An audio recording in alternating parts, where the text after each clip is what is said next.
Hello, everyone, and welcome to this online debate. Lee, when you want, the screen is yours and we can start. Thank you very much. Good afternoon, everybody, and indeed, welcome to our Wednesday, last Wednesday in the month, regulatory debate. And I'm pleased to announce today's topic, dynamic pricing contracts, a very important tool in achieving flexibility, the flexibility that we need to realise the Green Deal. We have a great lineup of speakers and panelists today who will introduce as we go along. But first, I'd like to hand the screen over to my colleague with whom I organise these debates, Alberto. Would you like to introduce the subject to us today? Thank you, Alberto. Thank you, Lee, and good afternoon to everybody. Indeed, this is our regular opportunity to discuss topical issues in the regulatory and policy environment. Dynamic pricing are another way for consumers to be engaged with the electricity system, the electricity sector.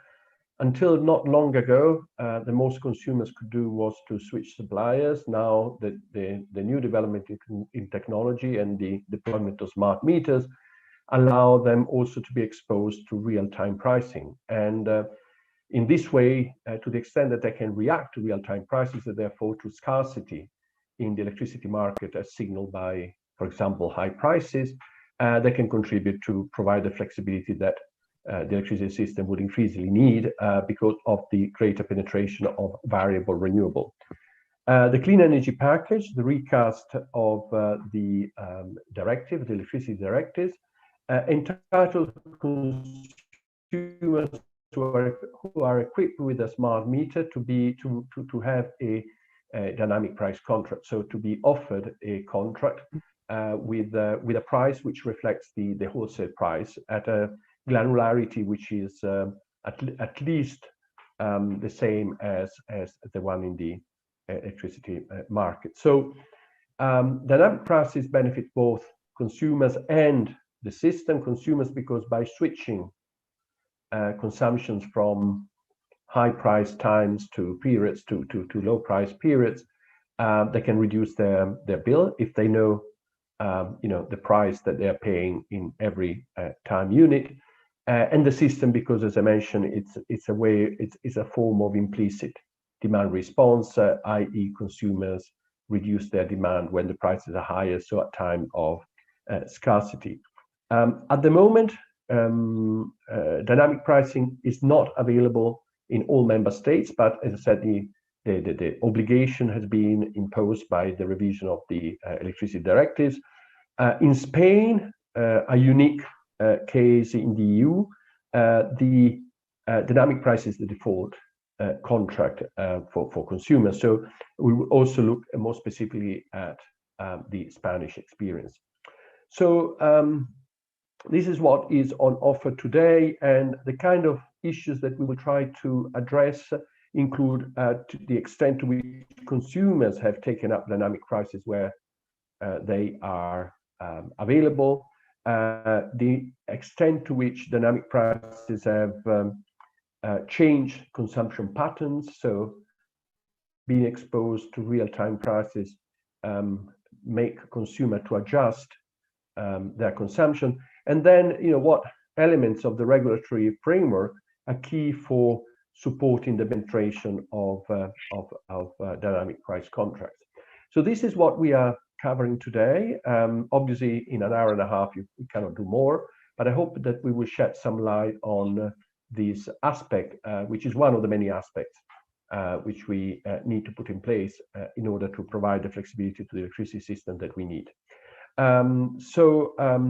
In the opening part, we have two presentations, one from Adela Tesarova, head of unit in DG NR, dealing with consumers and just transition, and she will be presenting on dynamic pricing contract in the European Green Deal. And then we will have the regulatory perspective provided by Anne Badatz-Nielsen from the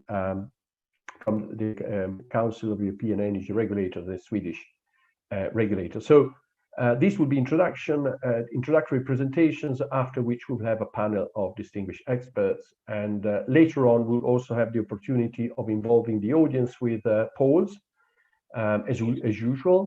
And also, hopefully, we'll have some time to take some questions. So I would invite all attendees who would like to ask questions to use a question and answer facility in the platform, not the chat. The chat will not be monitored.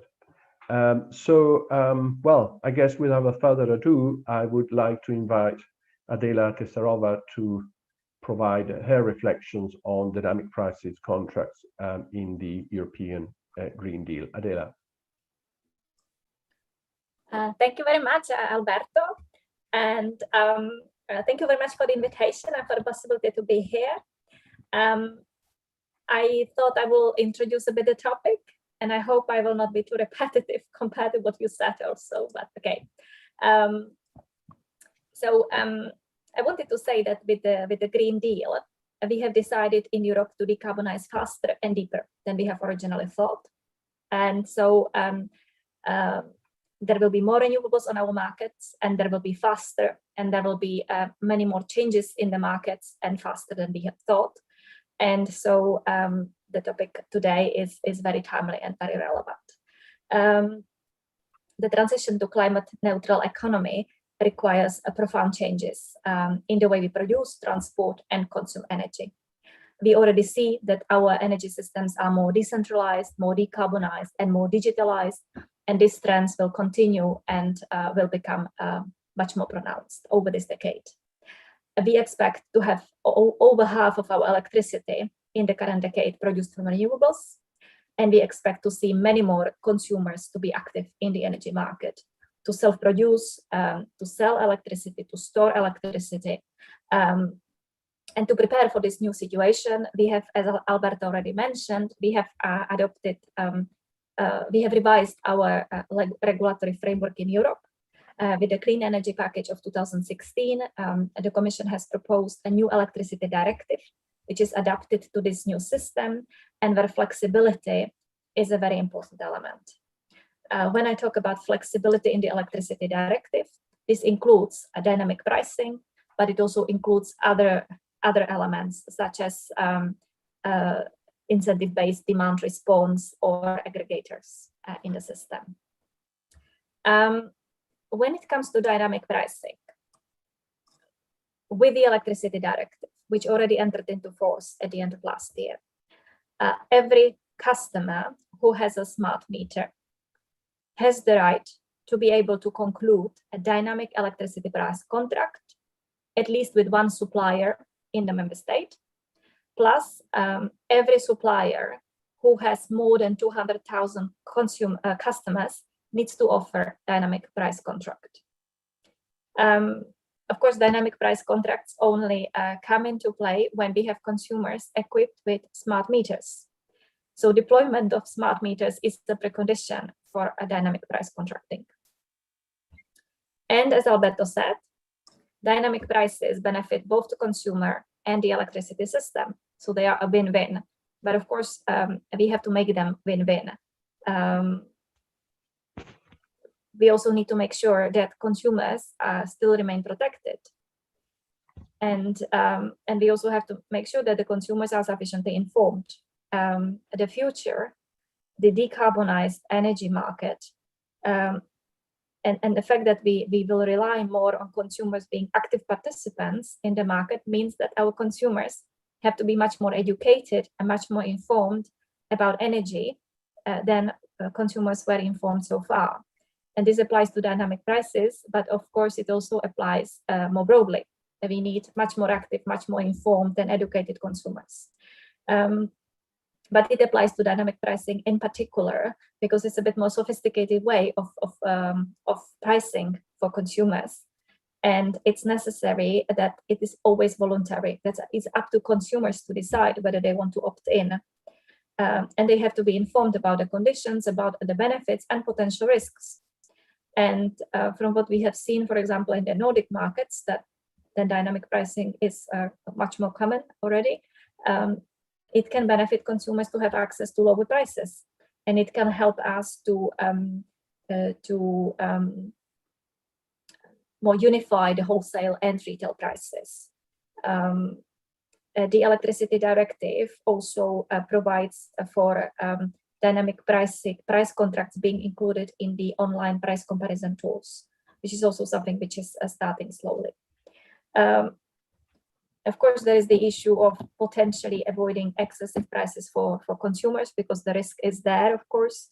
And while we have some regulation in the electricity directive, we also rely on the regulators and the recommendations they issue to member states. And on some member states are looking into some additional protective measures, but of course then we miss the whole purpose of dynamic pricing, which is price fluctuations. So if we start looking into price capping, then the whole idea of dynamic prices might actually miss the point. So to conclude, dynamic price contracts are a very important type of new services which are appearing on the energy markets, and which are important as we are moving towards more renewables, and our markets are, there's more price volatility and there is a more fluctuation, and therefore we need dynamic price contracts can be very good for the consumer to help them become part of the demand response, but also for the market. They bring benefits and they bring also challenges, and it's important that we address the challenges, and it's important that consumers know what this is about. We very much count on the regulators to help us to continue monitoring market developments in the situation of dynamic pricing, and help us assess the risks of the new products and services which are appearing on the markets, and also help us deal with any abusive practices. And as I said earlier, the new energy market, the decarbonized system, will require that our consumers become much more informed, much more educated. And dynamic pricing is one of those areas where we need educated and informed consumers. Thank you very much. Thank you, Adela. Thank you very much for your perspective. And well, you call on the regulator to play a role. We just happen to have Anne with us today. So Anne, you've been called in to provide the regulatory perspective. So please, Anne, the screen is yours. Thank you, Alberto, and good afternoon, everybody. Yes, the regulator. But let me start also a little bit with why are we talking about this? Why is it important that we have this kind of contracts? Well, of course, in any markets, it's of course a fundamental issue that consumers, the price signal reach consumers.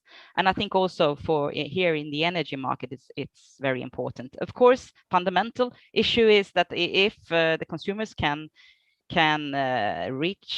be reached by price signals, they can get an incentive to change supplier. But we also know that the energy system is under a huge transformation, and of course they can also contribute with flexibility, and this is of course something new and still in its infancy.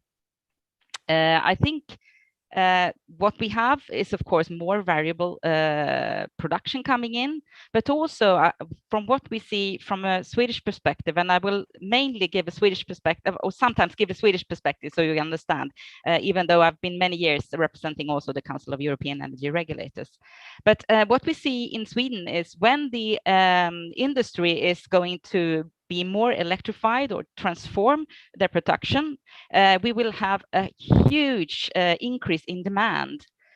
We also have, due to urbanization, local network constraints in Sweden, and this is of course something that is challenging for the system. It takes a long time to build networks, and here flexibility can actually come in.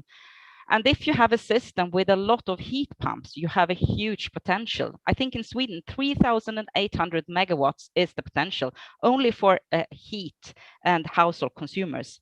That exceeds our capacity reserves by far. The capacity reserve is 2,000 at the moment. But of course, also when we have higher penetration of electrical vehicles and also maybe solar panels, more people are becoming their own, they're becoming prosumers. We will also have the possibility to reap some flexibility. Of course, the industry can also be flexible, but if you look at a system like in the Nordics, there is a much larger potential in the household sector. Of course, they can help short-time markets, but I think also in the long run, and networks in the long run, they can also contribute actually in the price formation in the intraday and the day-ahead market. But of course, there are a lot of challenges before we reach this sort of ideal picture where we have this kind of markets. And I think one challenge that has been already mentioned, the prerequisite is, of course, a smart meter. And the clean energy package say that you can have an on-demand smart meter if you enter into this kind of contract as a consumer. Well, we haven't been that sort of very happy with that kind of solution from CR, and we have this in Sweden, but it hasn't really been a big boom because it's not actually cost effective if you just sort of roll out the meters one by one. You need to have a program, you need to have big rollouts, otherwise consumers risk to pay twice actually. Regulators can actually try to push for functionality demands in legislation. We have done that in Sweden, and we are now facing the second generation rollout in Sweden for the smart meters. Another obstacle is that retailers, they are not that very interested, not yet at least. Many in Sweden, we have actually surveyed this quite recently. Many say that they have this kind of contracts, and as I said, they've been around in Sweden for many years, but they don't actively advertise them. And that's also maybe a problem, like a chicken and egg problem, I would say, if you have the meter. We will see if they will have a sort of a larger appetite for advertising those types of contracts. I think another obstacle is both for the consumers, but also for maybe for the regulators, is how to compare a price that varies hour by hour at the moment. And here, of course, price comparison tools or comparison tools play an important role. And we have rules in the clean energy package now that we have to make some kind of comparison if we also with those prices. And actually in Sweden we have implemented this. You need to find a clever way to make it comparable. We show the highest possible price and the lowest possible price, and also an average. That's how we do it, and this is something that is being discussed among regulators at the moment. And also we are looking in other sectors, actually also from a SEER perspective, looking at other regulators in other sectors if they have similar problems and how they have solved that. And also if comparison tools actually are well designed, they can actually lower consumer search costs. So this is something very, very important, of course. Another important thing for regulators is to make sure that there is a level playing field. And here I see that we will have much more new players coming into the market, service providers and independent aggregators. They need to have access to data, consumer data, in order to understand how to design their products. They also need to be able to enter the market without sort of technical obstacles from the network companies. That's something that we monitor and that regulators are obliged to monitor already today. And also, I think, I mean, the whole sort of infancy of the market, the consumers not being really aware, and the retailers not offering, and the service providers maybe also a bit immature. This is a chicken and egg problem, but we of course need to be very, very we need to pay attention here so that we don't have any hurdles for unnecessary hurdles. So this is of course very important. Any kinds of regulatory barrier, and I think it's, I mean, some markets even without those rules or with obliging sort of the some companies to offer dynamic prices in the clean energy package, some countries have already quite competitive retail markets, but some don't have that, and of course price regulation is one important thing that has to be removed. But still I think it's will be interesting to monitor if the dynamic prices as they have been designed in the clean energy package will sort of vitalize the markets where we have a low competitive pressure. That will be very interesting. And of course, independent aggregators, we have to have well-designed rules for them. This is super tricky, I know, because we were commissioned by the government to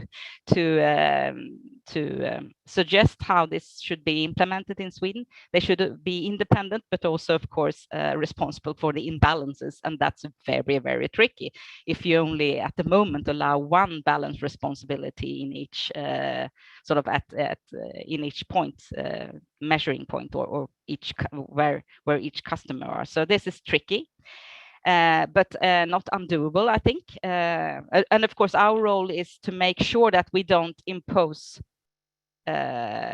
new hurdles or over-regulate. That's also something tricky for regulators when it comes to new areas, new markets. And of course, an important thing finally is, of course, how to inform and protect consumers. That's very, very important. We all often talk about consumer information overload. That's also something to pay attention to. But I think when service providers enter into the market, they have a different perspective than old school retailers or network companies. They can actually also help consumers to optimize and have a consumer focus. And of course, we put a lot of faith in optimization equipment, and it's not that really not that expensive, cost around 100 euro to install. So I hope that the market will take off, because I really think that this is an untapped source, and hopefully this is a win-win both for the system and for the consumers. And of course, it's very much up to the regulator to make sure that this is the case. Thank you. Thank you, Anne. Yes, indeed, quite a busy agenda for the regulators. Thanks to you, and thanks to Adela for opening the issue, presenting the policy and regulatory perspective. Now we move to the panel, and I'm really pleased that we have 4 distinguished panelists joining us today. We have Gema Rico Rivas from CNMC, the Spanish regulator, as I mentioned beforehand. Spain, unique in Europe, has introduced dynamic pricing as default option for consumers. Joao Lofredo from BEUC, Alain Tacoin from Euroelectric, and Roberto Zangrandi from ETSO. So each of them will now provide a 5-minute introductory statement, commenting on the topic of the debate, of anything they've heard so far from Adela and from Anne, and then we will have afterwards, we'll have among all participants. So Gema, do you want to go first? Yeah, sure. Thank you, Alberto. Let me see if I succeed in sharing my screen, my presentation.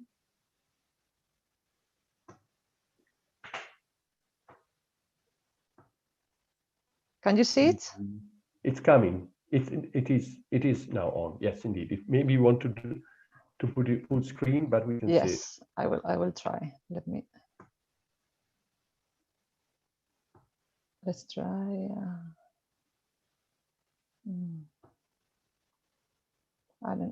I think it's blocked.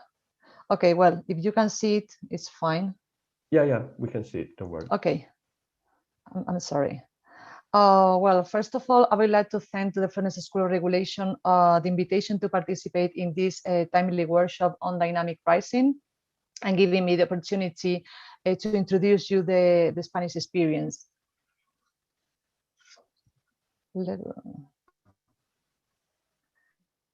Since 2014, Spanish household consumers with a contracted power below 10 kilowatts can opt for dynamic pricing in their electricity supply.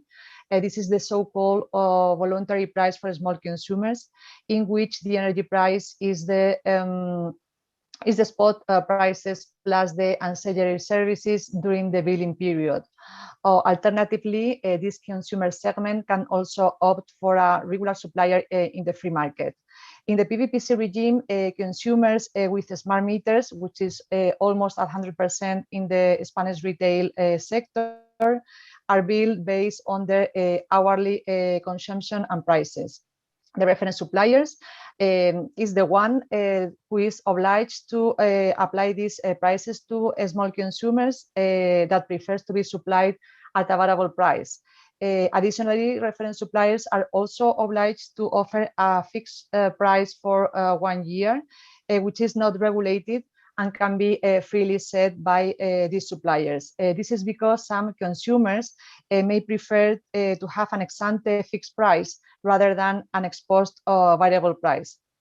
However, I have to say that most small consumers have chosen variable price contracts.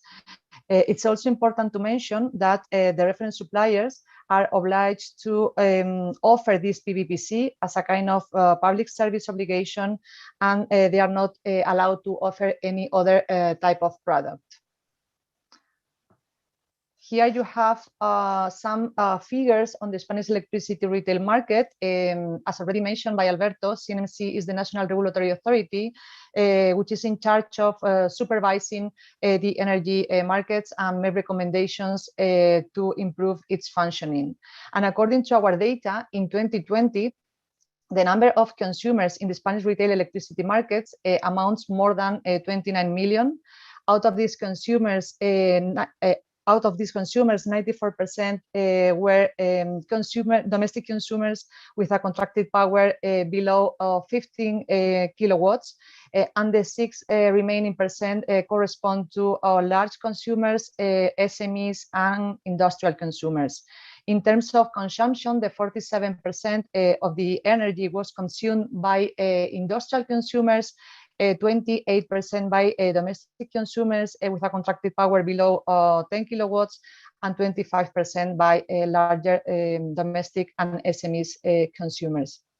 In 2020, almost 11 million of domestic consumers were under the PVPC, so they were supplied with the dynamic pricing in the regulated sector.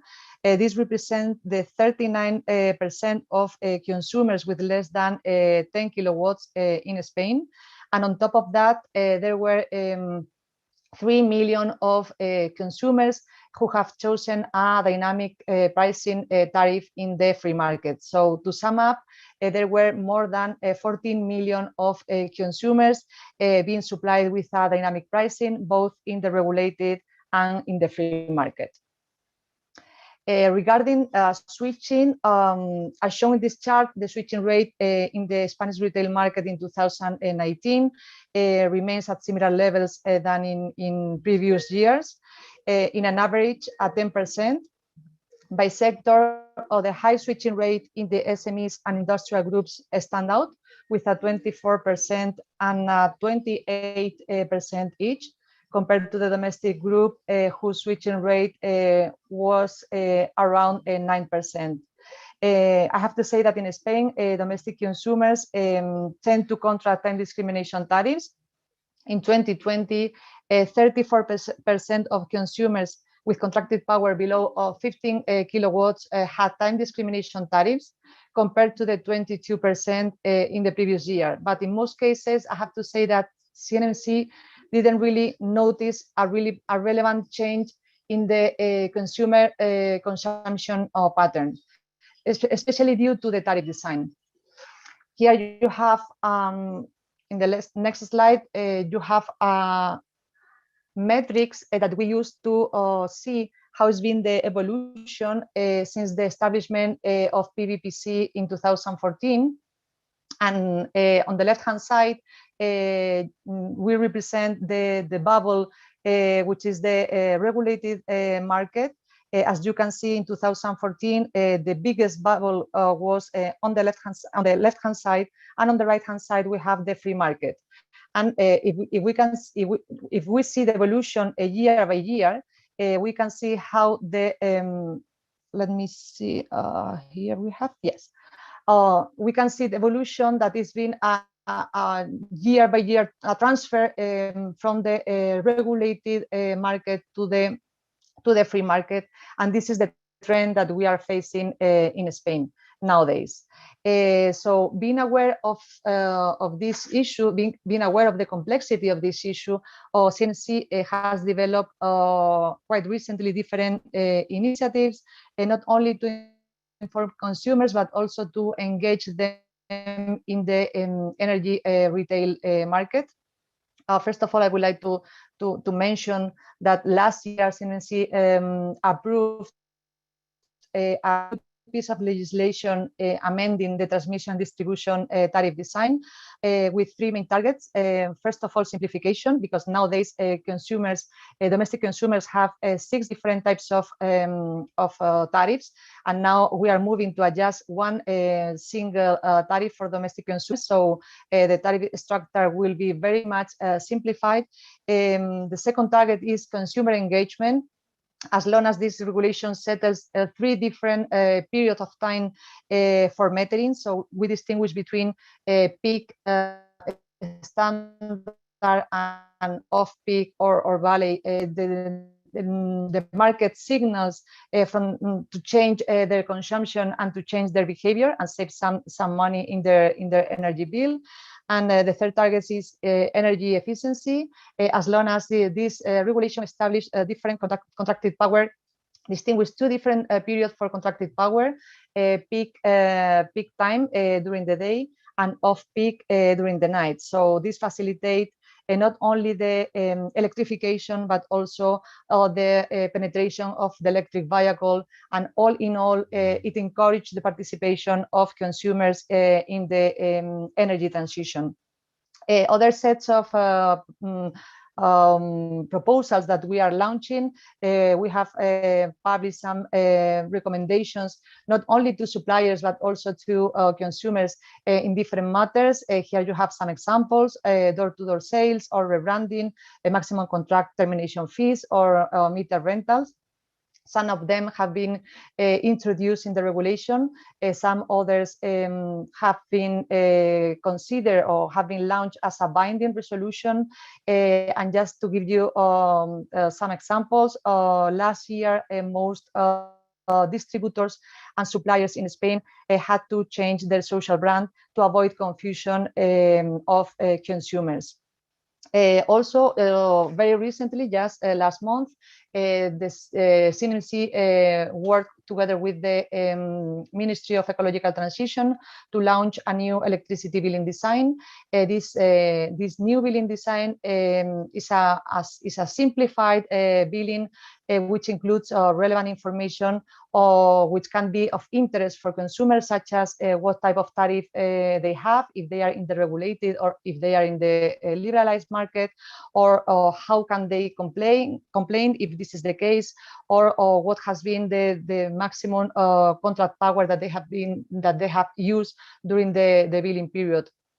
So a new item that has been included, and this is very new in Spain, a new item which has been included in this billing design is a QR code which contains the consumer consumption data. And by scanning this QR code, consumers have direct access to the price comparison tool, which is developed by CNMC and is published in our website, where they can compare which is the best or the most suitable tariff for them according to their consumption and according to their profile. Also, CNMC has developed a billing calculator, which is also available in our webpage, which provides information on what consumers would have paid in case of having chosen a different tariff, for instance, with or without discrimination time, or a different contracted power. And last but not least, and as I already mentioned, CNMC is improving its price comparison tool. This is also available in our webpage, and currently this tool contains offers from more than 70 suppliers, not only from the electricity market, but also from the gas market. It also contains green offers. Quite recently, we have already included PVPC offers in the price comparison tool, and we are working together with the Spanish TSO, Red Eléctrica de España, to also include dynamic pricing in the free market. I mean, dynamic pricing in the free market in the coming future. So, well, this is all from my side. Thank you very much for your attention, and I look forward to exchange views with you during the debate.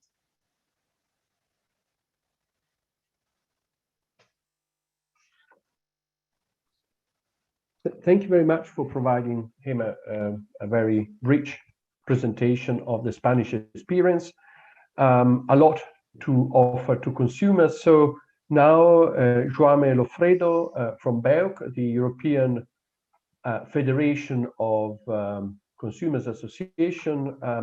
How do you see this development of dynamic pricing from the consumer's perspective? Joame, the screen is yours.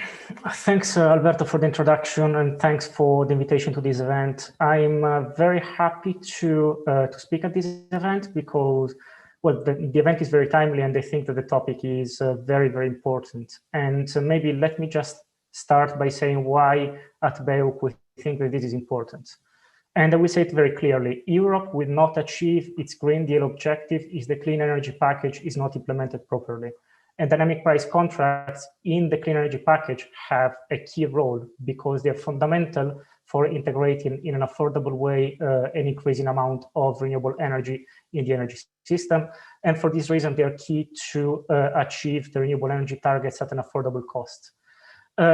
So for this reason, at BEUC, we regret that the relevant measure was not implemented in many member states, and we call on all national governments to offer consumers the opportunity to sign up for dynamic price contracts. Now, moving to the consumer perspective, we can observe that there are two trends. On one side, you have those countries in which these contracts have been available for a few years, where consumers generally are happy to adopt these contracts, and because they see that they can achieve savings by moving their consumption, and yes, they do respond to price signals. And the reason why they're happy to adopt them is that they know what they can expect. They know when prices are going to be high, when they're going to be low, and they shift their consumption either manually or thanks to the support of automated appliances. Then you have other markets in which these contracts have been available only for a few months. And here we see that consumers tend to be skeptical. And the main reason is that they don't have the information that they need. Simply telling a consumer that the price that they will pay for the energy is going to be linked to the price, to the wholesale prices, without telling them anything more than that, is simply not enough. We cannot really expect millions of consumers to become experts in energy markets, or even to check their smart apps all the time. They need to switch their kettle on, for example. So basically what we need is suppliers to provide much more information than what it's provided to them right now, and especially information that is clear and that is helpful for the consumer. So basically, we see that there is a potential for consumer adoption for dynamic price contracts because we see that there are savings that can be achieved, but we need three things. On one hand, we need savings. I mean, consumers need savings. These savings need to be tangible, and the potential for savings need to be communicated very clearly to the consumer. Because if the consumer doesn't have this information, what he or she will do is continue doing what they've been doing until right now. So, like sticking with fixed price tariffs, for example. Second thing that it's important and is, as I said, clear information. And by clear information, I mean information on when prices are going to be high, when prices are going to be low, how high and how low they're going to be, and exactly what this means for the consumer. Consumers will ask themselves, during peak times, can I switch my, my induction cooker on, or how much money can I save if I use my heat pump, mainly when at off-peak times? I mean, these are the sort of questions that consumers, for which consumers need answers, and at the moment they don't have such answers in many markets. And last thing is, here I want to refer to what Adela said, one of the barriers to adoption of dynamic price contracts here clearly is the potential risk of high bills.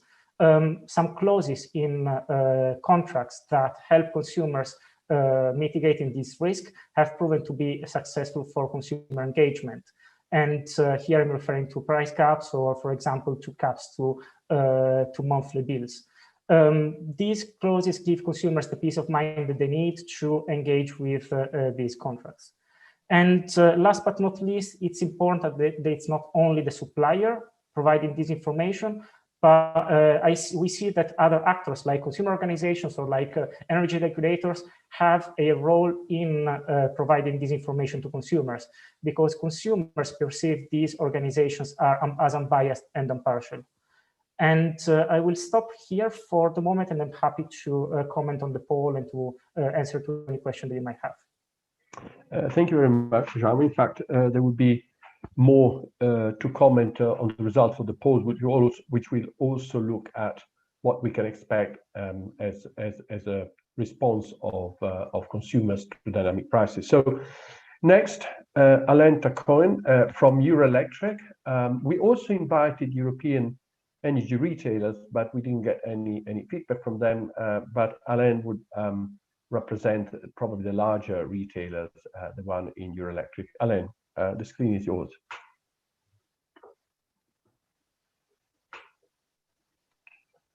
Thank you. Up. Yeah, you are. I am muted. I'm trying to reopen everything. It's coming. Okay. Yeah. So thank you very much for this invitation, Alberto. I think the subject, as it already been said, is very important. So I would like first to mention that as retailers on this dynamic pricing, which has been proposed by the directive, and it will be offered to our customers in countries where it's not in place yet. But perhaps before coming to the main messages of Eurelectric on this question of dynamic pricing, two facts I would like to mention. The first one is that dynamic pricing can be a risky subject. If we remember this recent event in Texas in February this year, just give you an example of one consumer, so a domestic consumer, which an average bill of $2,250 in 1 week. In 1 month, she got a bill of nearly $10,000 at the time where the prices were very, very high in Texas during the winter storms that took place in February this year. So is dynamic pricing a solution to the problem of high electricity bill? It may happen that it is not the case. It depends on situation, and especially in a very tricky situation of the electric system, as the one when in Texas in February, you can have some situation where suppliers are clearly attacked as having offered this offer. And just as a consequence, this type of offer is now forbidden in Texas, and in Connecticut, it was already the case. That's the bad side of the coin. The good side of the coin is Sweden. I take Sweden as an example, as been mentioned already here. But if you go on the website of Vattenfall, you can see that it's clearly said that the type of offer is usually most profitable in the long run, which means that getting to dynamic pricing can be profitable to the final consumers. And it's also something which is shown in the recent CR report, where we can see that in the long run, consumer can benefit from a dynamic pricing. The question is, from a pure cash flow, can you support, in case of big problems, the money can be asked by your supplier in case you get to high electricity prices? So I don't want to say here the situation in Texas can happen in Europe, but just to say you that we have two different facts. And perhaps one last point in Sweden, what I understand is that dynamic pricing has been in place for Sweden since 2012. And what I understand, from supplier in Sweden, that is still a marginal volume of customers that are going to this offer, while in another country like Estonia is very different, where it's becoming one of the most common way on the market for customer to choose a supplier. So perhaps a few words about what we see in Eurelectric as the role of dynamic pricing. First thing is that we fully believe that we need the customers, it is already been said, for the success of the decarbonization of the European economy. And there is a huge amount of potential flexible demand on the domestic customer side, just list electric vehicle, heat pumps, electric heater, hot water tank, dishwashers, dryers, washing machines, etc., etc. The only problem with all these equipments is that today they are not connected to internet. They are not easily activated by any means, which means that the huge potential of flexibility is not available yet on the market, but we have the technology for that.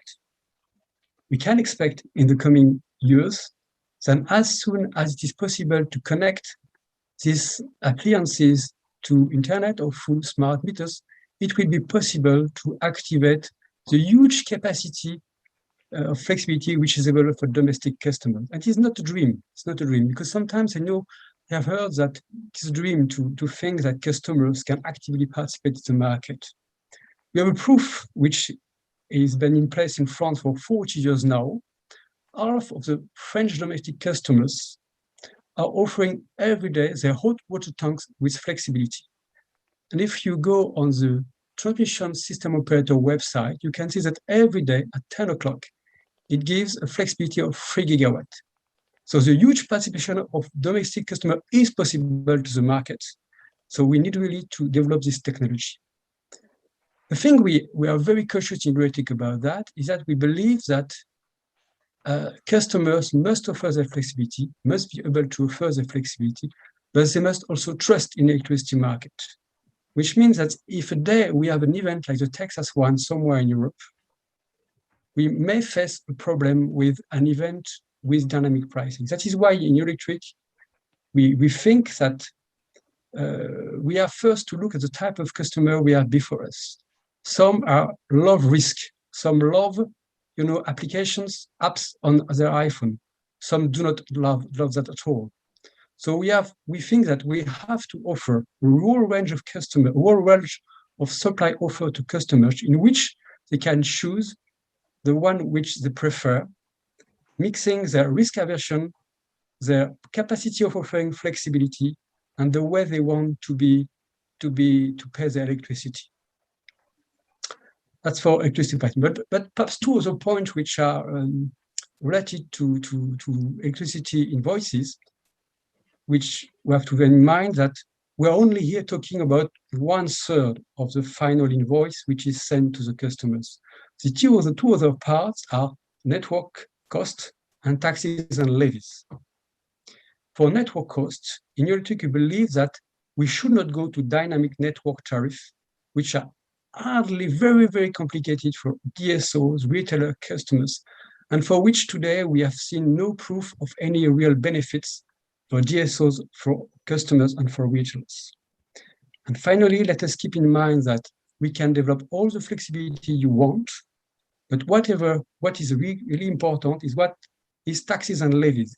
They have increased in the past regularly, and they are really penalizing electrification, and they're also penalizing the development of flexibility by diluting effectiveness of energy and network price signals.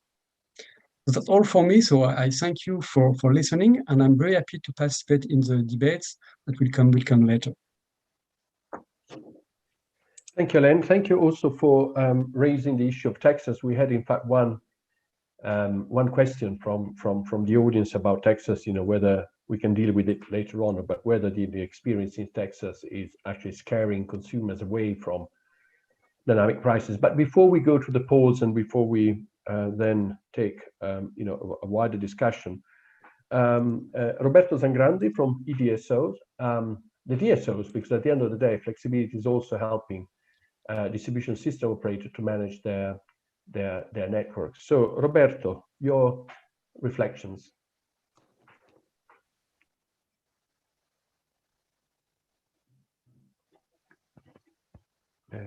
Roberto? There I am, sorry. It is a pleasure to be here. Thank you, Alberto. And it is a pleasure to be speaking after the other participants here, because I'm in a good position to share or not to share the views that have been expressed. And well, most of these views are very much shared. And the striking one is for me it was exactly in my flow of thoughts and reflections what Jaume Lofredo said, and that you cannot just expect the customer to check 25 times an hour is happened and follow up the flexibility or the opportunities that arise in the market. And this, as far as retail prices are concerned, it is a big worry. Our big worry is that these elements that are there are not sufficiently, or are not going to be with the time, sufficiently aligned with the other two. So we ask the customer to be responsive. We ask the customer to be a prosumer, so that the customer participates into the market, a dynamic market, of course, otherwise it has no means to be there and to exist. We expect him or her to have a notion of beyond the meter storage and make a good use of that behind the meter storage. We ask the consumer to participate into the wide concept of electrification of transport, providing their storage capacity displaced in the cars into a market whatsoever. And finally, we ask the consumer to be possibly ready to go for a peer-to-peer market and peer-to-peer exchanges. Well, it is, and all of these contributes to the transition and to the flexibility and the management of the flexibility, etc. But this is a lot of a burden for a consumer, and seen from the side of the DSO and not the retailers, the DSO, the provider of the grid of the electricity, it does not solve the major problem, which is the last that has been highlighted. So that the structure of those tariffs, and that all of these will contribute for just 1/3 of the bill from the consumer. So yes, absolutely, we believe strongly in the role, in an active role for the consumer into the market of the future. But this should be, as far as we can, as a distribution system operators, be brought into a comprehensive, kind of a holistic approach to the evolution of the market. And every one of these elements that I was quoting does interact with the other in ways that can be annihilating or enhancing some of the advantages and disadvantages. So when developing flexibility at local level, well, let's try to consider all what happens in the connections with the other elements of the market.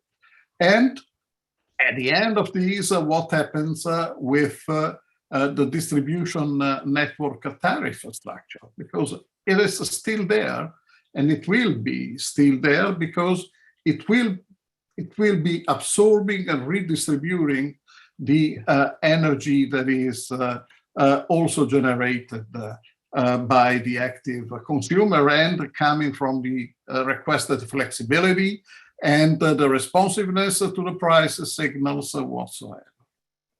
So it is not just a regulatory matter, but in some instances it is very much a comprehensive approach that is needed there.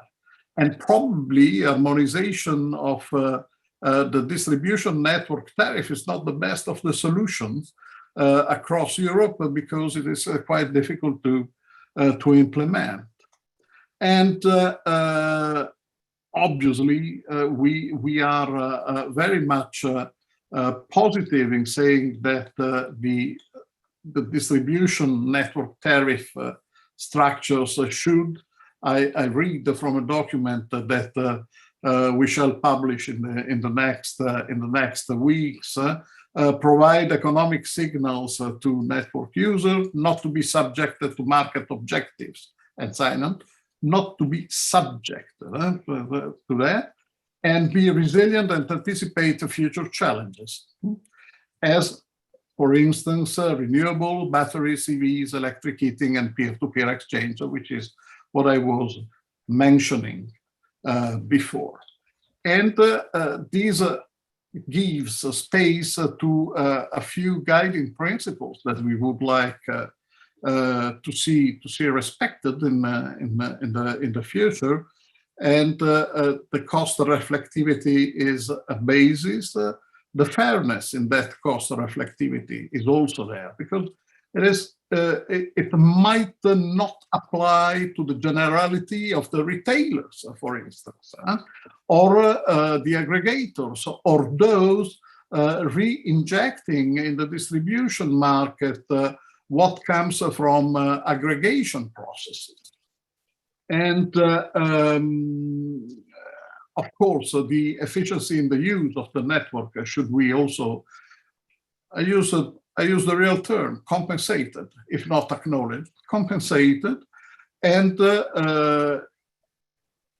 these should be made in a non-discriminatory way. And the procedure should be transparent and understandable, because I rule out the fact that in every household you have the energy manager that takes care of everything, starting from the regulatory aspects down to the technological one. Things must be implementable, an app possibly, and of limited complexity. This is what we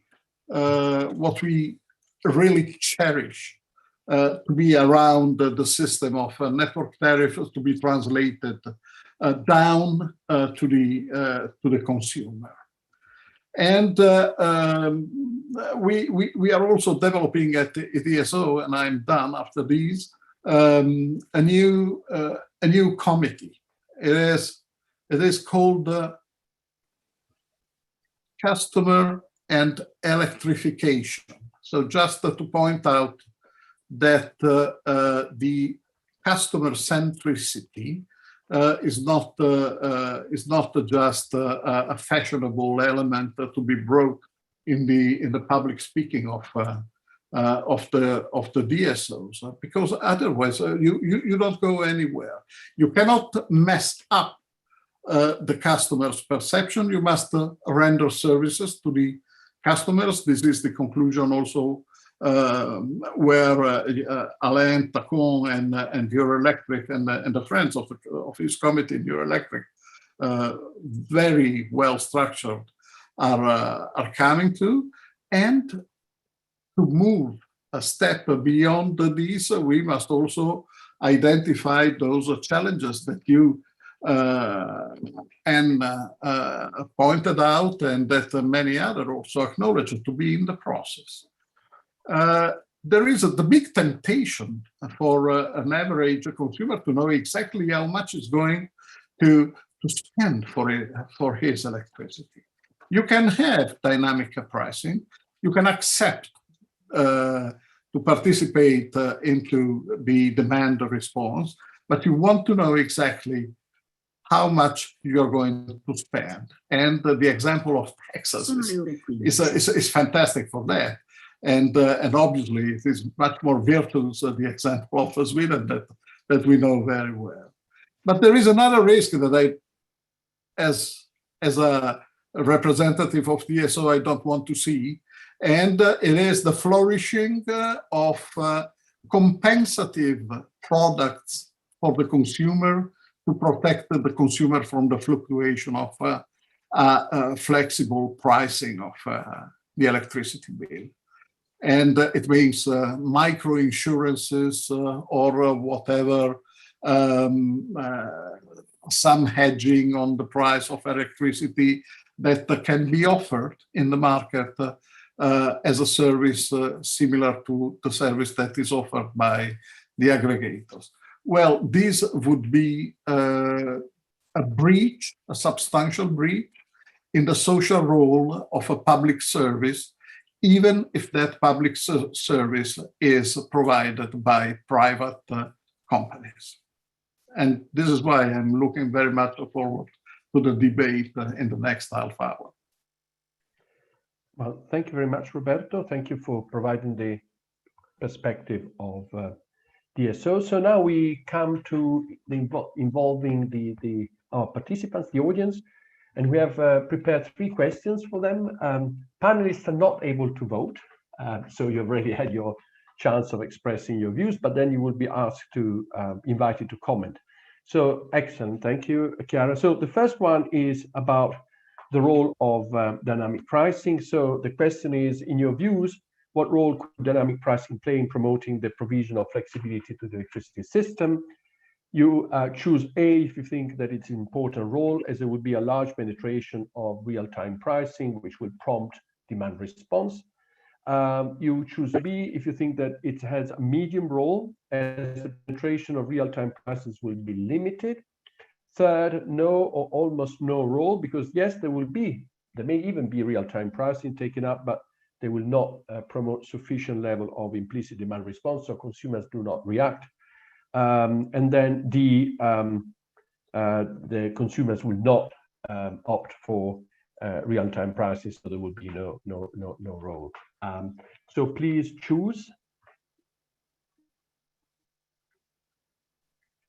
Right.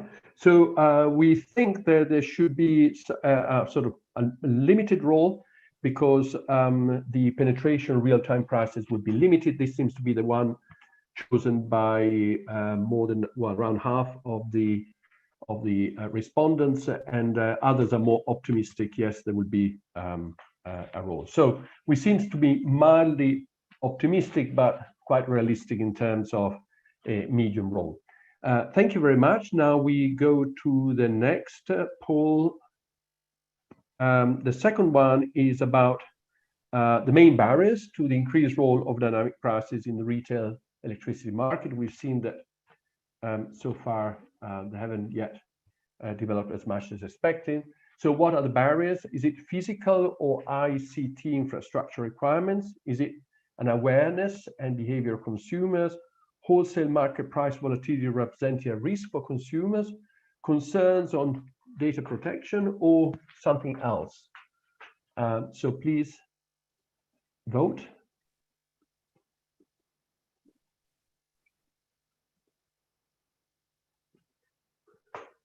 Okay, so it seems it's mostly a matter of behavior and awareness, as it has been the case with consumers' issues, I have to say, since the very beginning of the liberalization process. And here I think there is an overwhelming majority on this one. So quite interesting to comment later on. Third and final, in your view, should the take-up of dynamic pricing be supported? Yes, by making dynamic pricing the default tariff for all consumers, or yes, by making dynamic pricing a default tariff for all but vulnerable consumers, and then no, dynamic pricing should be an opt-in opportunity for consumers, but they should not represent the default tariff.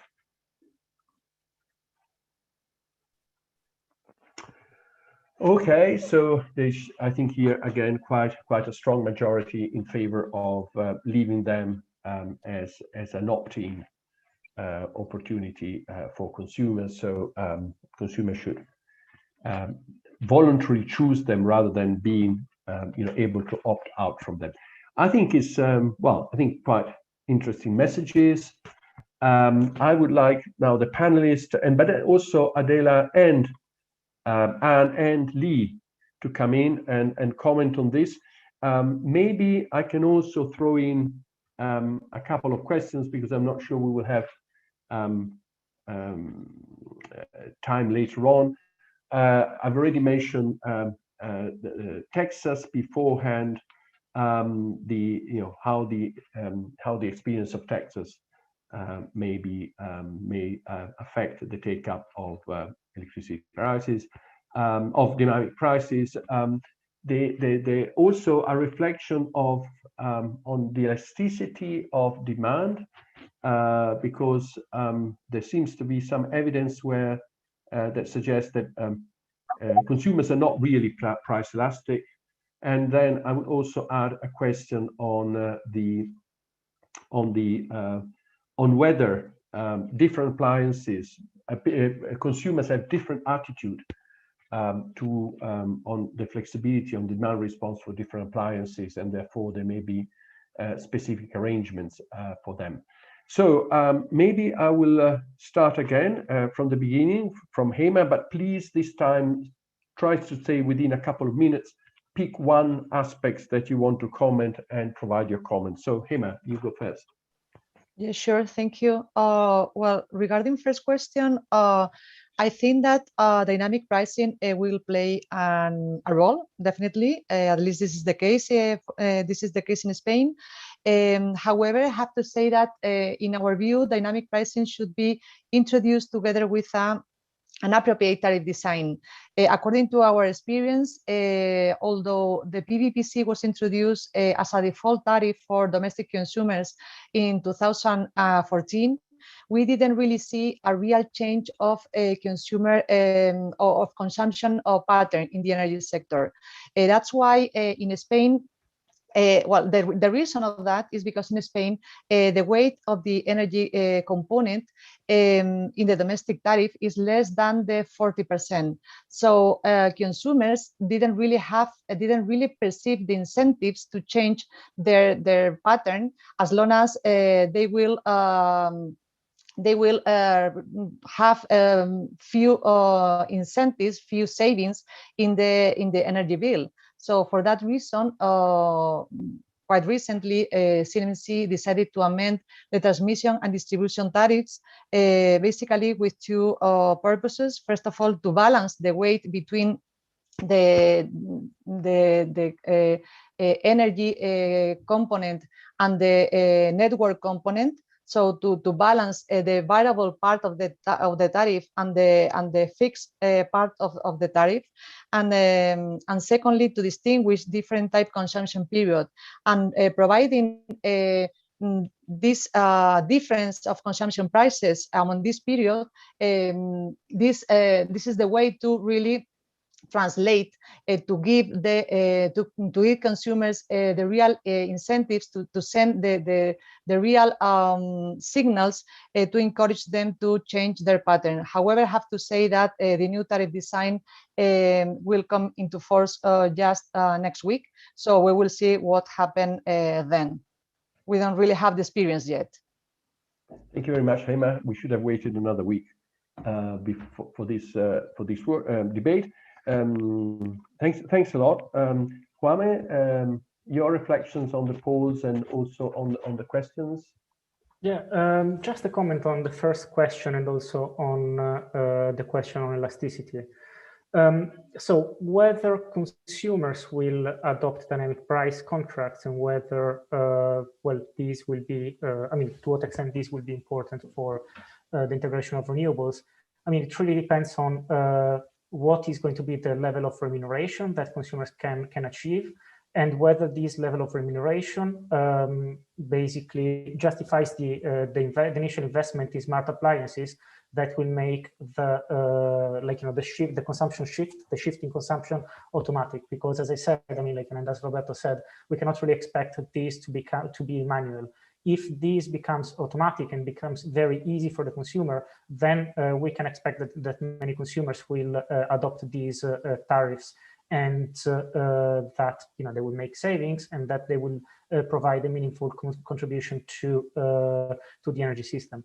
And I also want to make a point on vulnerability, because I think that this is very important and we should not forget about it. And it's the reason why actually we think at PEOC that these tariffs should not become mandatory for consumers.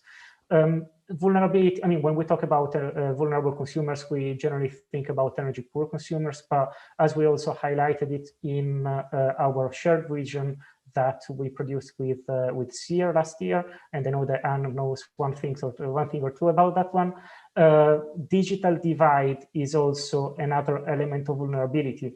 And the issue with digital divide is that it's not a static concept, it's more of a dynamic concept. So consumers today, I mean, myself, I'm 34 now, I'm able to use the appliances. I'm able to use digital technologies, but I mean, maybe they will not be able to use digital technologies that will be produced in and sold in 30 years' time. So, I mean, this is to say that appliances facilitating flexible consumption should be designed for the ordinary consumer to be used. And if they are not, consumers will not choose them, will not choose dynamic price contracts, will not provide the flexibility to the system. Everything should be easy because we cannot expect consumers to think a million times before they switch an appliance on. Thank you very much also for protecting the pre-digital consumers. Alain, your take. Thank you, Alberto. And thank you for this poll, which is very interesting, I think, in terms of results. I'm not too surprised, by the result on question 1 and question 2, which seems to be something I would have logically said. I'm more surprised by question 3. In Eurelectric, we are in favor of phasing out regulated prices.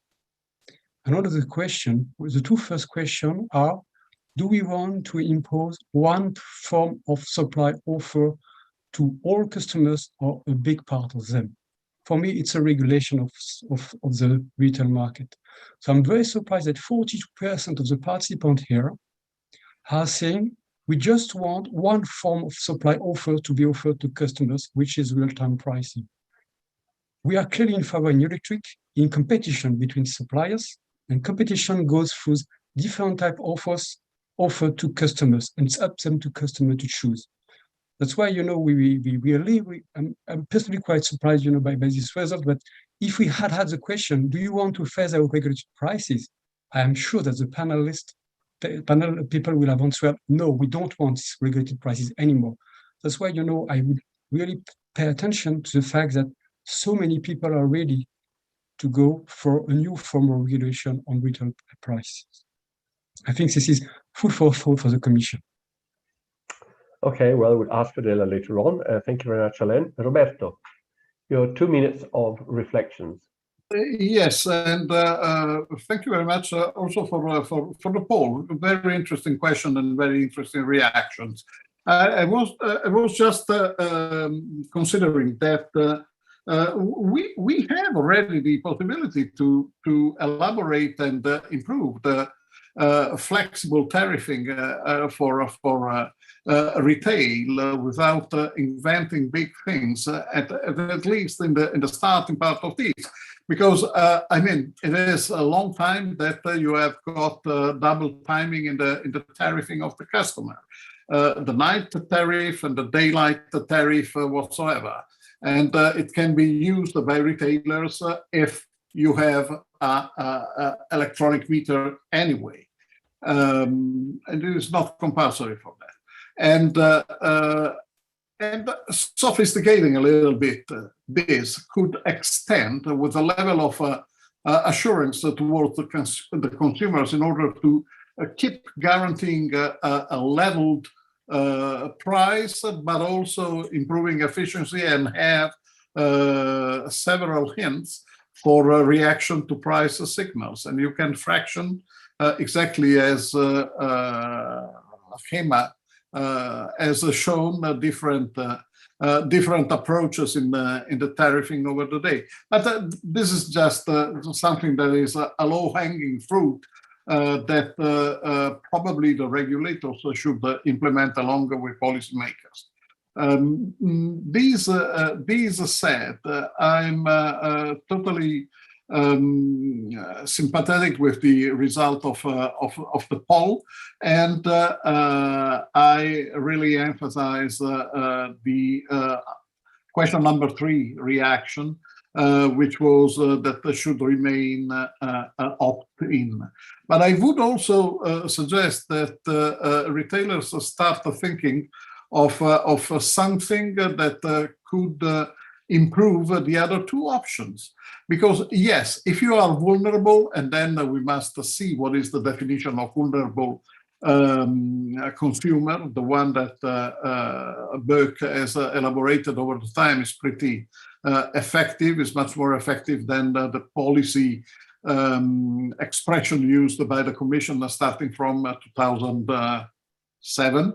And but it is something that we should consider. What are the limits of vulnerability, and what is the limit between vulnerability and poorness in the use of energy?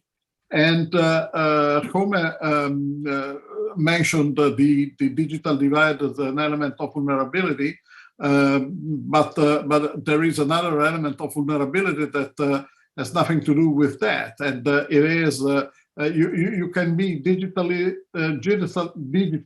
in the mainstream, but still you can suffer of an energy divide because you are not able, you have no means in order to understand exactly what is the offer from your retailer and what are your potential advantages. And there, the responsibility is certainly for the DSOs to play their game, but very much from the other actors of the electricity market.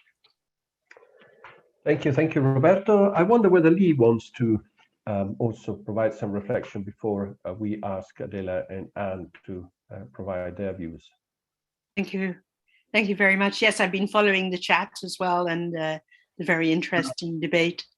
I thought the questions or the discussion about whether we can expect consumers to check 25 times an hour what was going on with their electricity tariffs was quite interesting. I know we're talking about a digital divide, but I look around the young people around me who are all hooked on the Bitcoin market, and they're checking easily through all these platforms at least 25 times an hour what their dodges and their ephemias and God knows what they all have. It's perfectly possible. Whether it's a good thing or not is maybe a different issue, but the technology is there, isn't it? And the habits are developing that way as well. Which makes me wonder, how do you sort of nudge people to be more proactive and to appreciate the value, the economic value, and maybe the wider social welfare value of flexibility.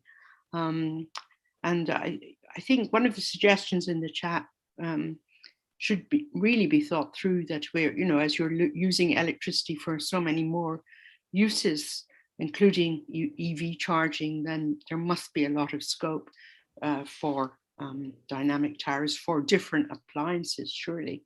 And maybe a one-size-fits-all approach is just not possible. But it means for regulators, of course, a very complex set of issues. Thank you. Thank you, Lee. Adela, you've heard a lot. You also saw what our participants think about the three issues which were on which we polled. Your reflection. Thank you very much. Well, I find it a very interesting discussion, and I like the poll. Many useful feedback. I think, probably not that surprising, to be honest. But certainly some material to take back to me and take back to my team. But a lot of questions. I have already contacted colleagues and sent them a few questions, and I said we need to have a chat because, of course, this regulated prices. I mean, I started in this job in April, and I must say, anything I do now, I always persecuted by regulated prices. Any context, they always pop up. It's incredible. Anything we do, there is always the issue linked to regulated prices. So that's also something I wanted to discuss back with the team. Thank you very much. Nothing else to report. Thank you. Thank you, Adela. Anne, your reflection, what you had, and also there is a question because you mentioned that retailers in Sweden don't seem to be too keen to promote or advertise dynamic pricing. What's wrong? Let me start with that question, because I think there is a misunderstanding, and I also heard it when different people here in the panel spoke, that the concept of dynamic prices is sometimes we apply a different concept or definition. Dynamic pricing, according to the clean energy package, is a price that varies hour by hour. That's a bit new, but if you look at the European context, that's new. If you look at the Swedish context, that's been around since 2013, when you were able to get a smart meter on demand, and in the legislation. Very few opted for that. We actually surveyed that after 6 months, after 1 year, very few, 6,000 people, 10,000 people, not that much. We haven't surveyed that for quite some time now, but in fact, I know that, but of course, I mean, there are other types of variable prices, prices that is a monthly average spot price. That's a very common price. I have that myself, and normally you gain a lot from that compared to have a fixed price. Although fixed price are very popular in Sweden as well. A lot of people that consume much are more risk adverse, I guess. So I was very happy to see from the poll that most people thought it was going to be, should still be voluntary if you are going to opt for a dynamic price, a true spot price.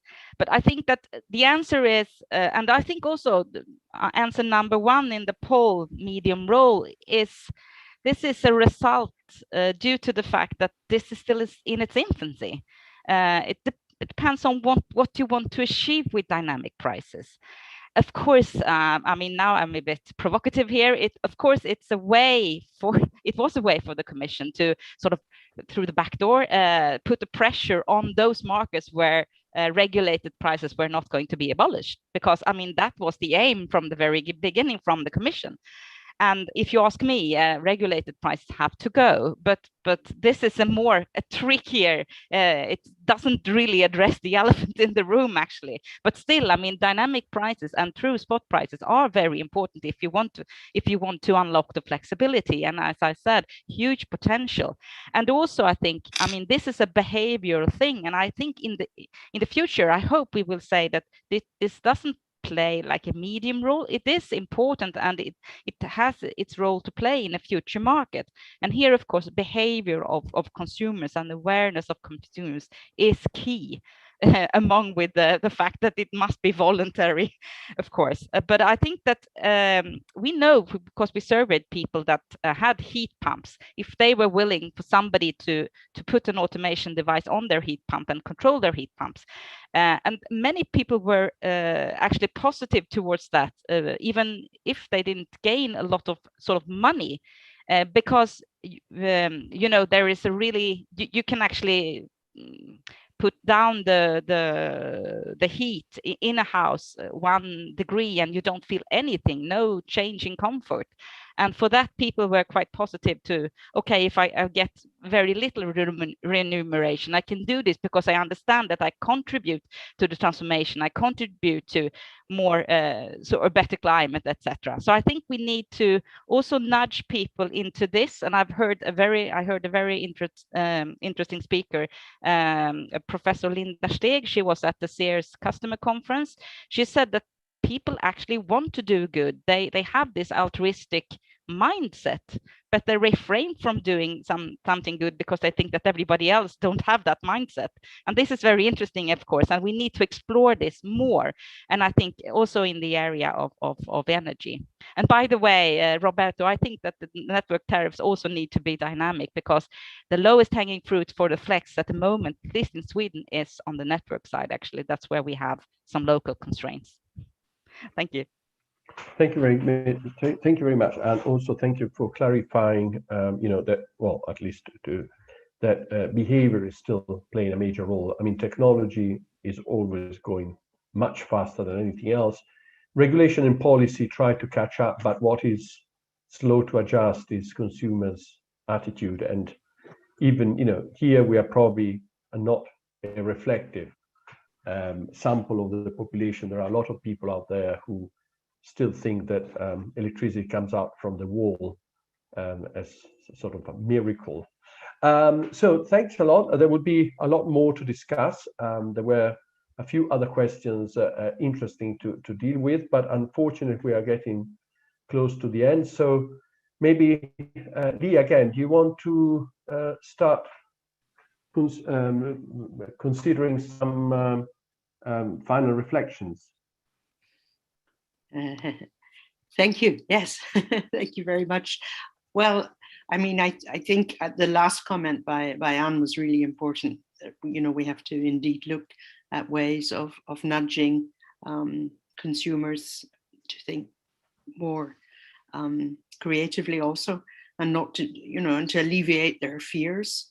I think also we have to distribute the incentives right through the system properly. I think that's a major takeaway for me. So the consumers have to realize the benefits, but the benefits of their behavior have to also trickle up or trickle down, depending on which way you put it, to the DSOs, the TSOs, and the producers. I mean, it's a very complex debate. There are no easy one size fits all approaches, but there's so much to be won that it needs, I think, constant and urgent attention. And it does, of course, throw up the whole discussion, what do we do about regulated tariffs? If we think that in 2004, they were already supposed to have been abolished by 2007, I think, in the second electricity directive, and we still have them. That's a major issue. It's really the elephant in the room, together, of course, with the continuing high levels of complicated taxes. People don't really have a price to which they respond. And that remains, of course, very problematic. So getting the incentives right throughout the system is really important here. So that's my main takeaway from this really fascinating debate. Thank you very much for everyone for contributing. Thank you, Lee. Yes, I think you wrapped up quite nicely what we've. I mean, it seems an old story to an extent. You know that we still need to engage consumer by convincing them that it's interesting what Anne says. You know that people are really happy to do something good, but probably at the moment they're not catching up with the idea of that, you know, dynamic prices is actually contributing to the system, and not only to reduce by a few euros their electricity bill. So maybe that's one way of doing it, which I mean, you know, maybe it's a new way of presenting. You know, the consumer seems to be not as selfish as we've made them. Sort of presenting, you know, savings of a few euros may not make much of a difference, but if you present their involvement with dynamic pricing as helping the planet, I mean, so as to speak, through supporting the penetration renewable, maybe this is something which is more appealing to them, especially to the new generations, I think, which are more open-minded in this respect that some of us much older generations. Anyway, not the end of the story. Medium role as a starting point. So maybe in a couple of years we can look back where we are. I would like to thank all participants. I would like to thank Lee to mastermind it with me. In fact, it was her idea to do something on dynamic pricing. Adela and for their introductory remarks, and then Hema, Home, Alain, Roberto for their contribution to the panel. Finally, I cannot forget to thank Chiara Canestrini. She's behind all of this. Without her, we would not go live every Wednesday. So thanks a lot, Chiara. And every Wednesday there is something at 2 o'clock on the series. From Lee and myself, next meeting is in 4 weeks' time, and we will be looking at REMIT, right? Yeah. That would artificial prices this time. Artificial prices in REMIT. So thanks a lot to all of you. Have a good afternoon, and see you towards the end of June, on the 23rd, in fact. Thanks a lot. Thank you. Thank you. Bye-bye.